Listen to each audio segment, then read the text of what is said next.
নতুন ধারাবাহিকগুলির মধ্যে কোন ধারাবাহিকগুলো সেরা 10-এ জায়গা পেল, কোন ধারাবাহিকগুলো কত নম্বরে রয়েছে, চলুন জেনে নেওয়া যাক এই সপ্তাহের সব ধারাবাহিকের টিআরপি। এই সপ্তাহেও 7.2 রেটিং নিয়ে প্রথম স্থানে রয়েছে পরিণীতা। এরপর 6.8 রেটিং নিয়ে দ্বিতীয় স্থানে রয়েছে জগদ্ধাত্রী।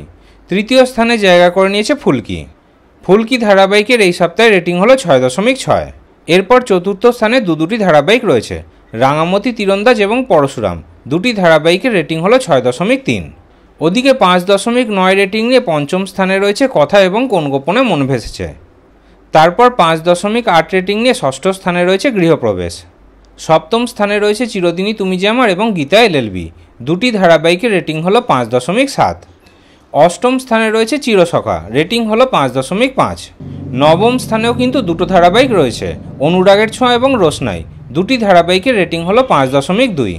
এরপর সেরা 10-এর দশম স্থানে রয়েছে মিত্তির বাড়ি, রেটিং হলো 4.7। 11 নম্বরে জায়গা করে নিয়েছে দুর্গামণি ও বাগমামা, রেটিং হলো 4.3। এরপর 3.9 রেটিং নিয়ে 12 নম্বরে রয়েছে শুভবিবাহ। 13 নম্বরেও দুটি ধারাবাহিক রয়েছে, তেঁতুল পাতা এবং তুই আমার হিরো। দুটি ধারাবাহিকের রেটিং হলো 3.5। এরপর 3.1 রেটিং নিয়ে 14 নম্বরে রয়েছে মিঠিঝোড়া। 15 নম্বরে জায়গা করে নিয়েছে দুই শালিক, রেটিং হলো 2.5। আর 16 নম্বরে দুটি ধারাবাহিক রয়েছে।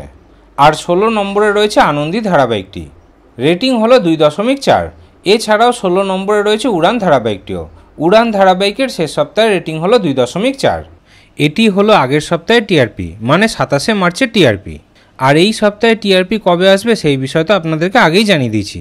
এই সপ্তাহের টিআরপি আগামীকাল শুক্রবার দিন আসবে। শুক্রবার দুপুর 12টার সময় প্রকাশিত হবে এই সপ্তাহে টিআরপি। আর টিআরপি প্রকাশ হলেই আপনাদেরকে সবার আগে জানিয়ে দেব। তাহলে এই সপ্তাহে টিআরপির ব্যাপারে আপনাদের কি মতামত কমেন্টে অবশ্যই জানাবেন।